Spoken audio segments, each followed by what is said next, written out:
gonna fly, you already know. Hello, World Bald Eagle, coming at you with another video. So John Gruden put out another breakdown of a division in the NFC, and he does a great job with these. Puts out over 3.5 hours worth of content, really great breakdowns.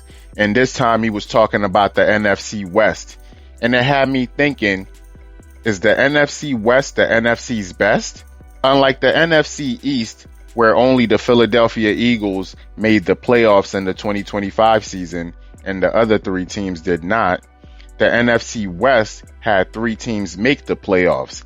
And not only did they make the playoffs, those 3 teams made it to the divisional round. The San Francisco 49ers, the Los Angeles Rams, and the Seattle Seahawks all made the playoffs in the divisional rounds, with the Seahawks and the Rams facing each other in the NFC Championship game, with the Seahawks going on to win that, facing the Patriots in the Super Bowl and winning Super Bowl 60. So the NFC West is really impressive. With what I just broke down, I'm not sure any other division in the NFL was able to accomplish such.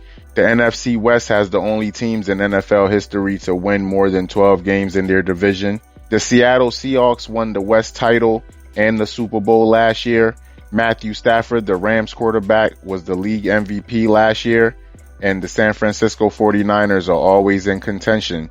So the NFC West is really a great division in the NFC, and they have to get their credit for that. The little birds in the West, the cousins of all the bird teams in the NFL, they seem like they want to have a turnaround. They hired a new head coach, Mike LaFleur. That's the brother of Matt LaFleur, the Green Bay Packers head coach.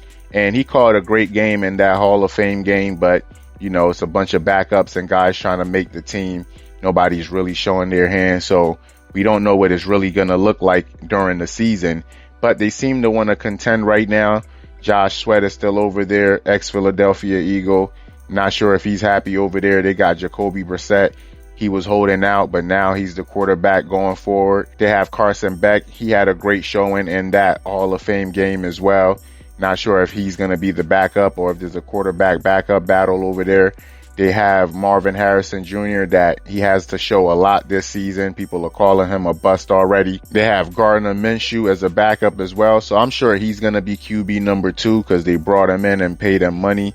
So he's probably going to be quarterback number 2 for Arizona. Larry Fitzgerald just made it into the Hall of Fame. So that's a bright spot for the Cardinals, but they don't have much going on this season. We're not sure what they're going to bring to anything. They were in the NFC East before. Now they're in the NFC West. They haven't won anything in a very long time. They're probably the worst ever in the NFL in all actuality. Since 1978, they've had 10 plus wins in a season only 9 times, but they've had 10 plus losses in a season 25 times. So it's just sad to be a Cardinals fan. It's just sad all around in Arizona. I'm not sure. I mean, when I was in Arizona plenty of times, I seen plenty of Eagles fans, and it seems like that's actually the preferred team. It's on the west, southwest, so I'm sure there's a lot of Niners fans and stuff like that, because to be a Cardinals fan is just like something you're just rooting for the hometown, but you don't expect to win anything. It's also been 78 years since they won a championship, so it's just like, I mean, Arizona, hopefully they could have a better showing this going. But they're the little brothers, so we're going to get them out the way. The Seattle Seahawks just won the Super Bowl. Their head coach is Mike McDonald, and he's a defensive guy. And he has the team in the right spot right now. They lost a lot of pieces due to winning the Super Bowl.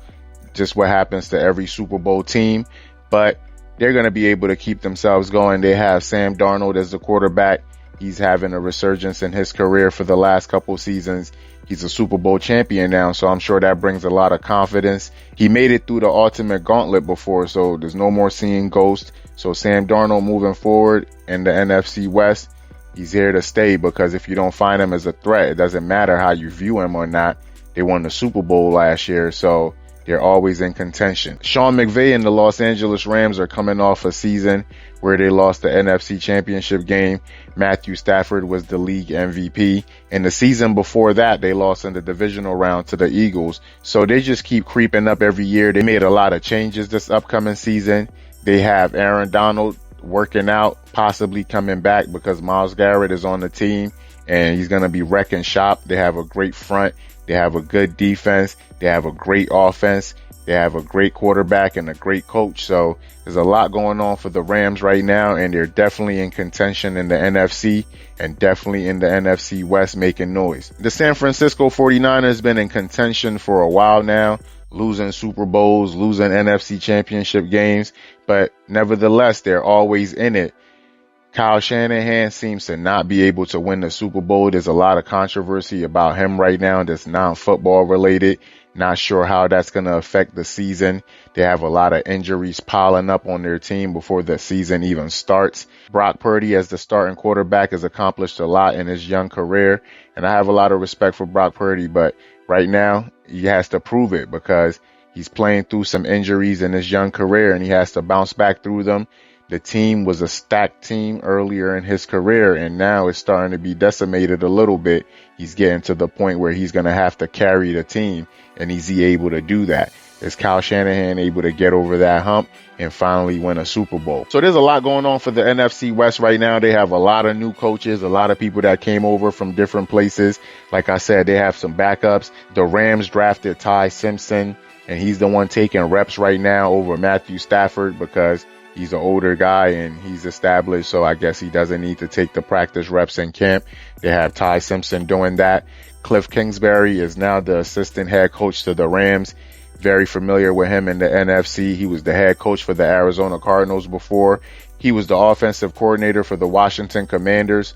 So very familiar with Cliff Kingsbury and him still being in the NFC West right now. Like I said, the Rams have Myles Garrett. So there's a lot going on for the Rams in the NFC West. The 49ers also have former Atlanta head coach Raheem Morris as the DC of their team now. Saleh went to go be the head coach on the Tennessee Titans. So we could see what he could do for their team. He was on the Rams as a DC before, Super Bowl winner as a DC. So we know he's good at his job, and getting to focus on that might revitalize his career and bring life back to the 49ers defense. The 49ers also made a lot of changes this season. They have Mike Evans. Even though he's aging, he's still Mike Evans. They bring in Debo back, and even though he's aging as well, he's still Debo. And being in familiar spaces brings the best out of people sometimes. So he might still have something left, and he might not be done in his career. They still have Fred Warner on their team. Like I said, they're a team that's always contending, and they're always in it, especially with the head coach that they have. I'm going to put the link of this video down below. But I just wanted to talk about the NFC West because this season the Eagles are playing 3 teams, and that division is a very tough division, and it's a division to pay attention to because playing the Cardinals, they might seem like a joke of a team, but the last time the Eagles played them, they were playing with their food and ended up losing. It doesn't matter how you feel about a team or not. When they beat you like that, next time you see them, they're going to have that confidence and you have something to prove. Playing the Los Angeles Rams again, this time again in Philly, it's going to be a tough game because I feel like they're just due one. I don't want to pick against the Eagles, but the Eagles beat them 4 times in a row in the Sirianni-McVay era. So it's just like, I don't know what's going to happen with that. I don't think the Eagles are just going to keep beating them, but that's what keeps happening. So I'm not going to go against that, but it's going to be a tough game. Stephen A. Smith doesn't watch the games, and I understand you're busy and you don't have to watch every game, but come on, man, when something memorable happens in it, as an analyst that gets paid millions of dollars to talk sports, there's certain games you have to remember and remember certain details about the ending and stuff like that. This was a crazy ending game that everybody was talking about. The blocked field goal, the return by Jordan Davis, and you said something like this. This right here is where it gets tight. Because on one hand, I want to pick the Rams, but they beat Philly and Philly last. Huh? The Rams, like I said, they're no joke, and they're playing the Eagles this season as well. And the Eagles are also playing the Seattle Seahawks. And that's a game to keep in mind as well because the Eagles don't have a good track record against the Seahawks. The Eagles lost to the Seahawks the last time they played them during the Russell Wilson era. The Eagles probably never beat the Seahawks that I can remember. So it's just that those are all games that are important. Some people are calling the Eagles schedule an easy schedule. I don't think it's that because I just told you 3 teams they have to face coming from one of the toughest divisions in the NFL, especially in the NFC. So that's the breakdown for the NFC West. I'm going to link the video from Gruden down below. I thought it was a great breakdown that he did, and very much interested in the NFC and everything NFC. So definitely a good watch. Check it out. Go Birds. Them birds gonna fly, you already know.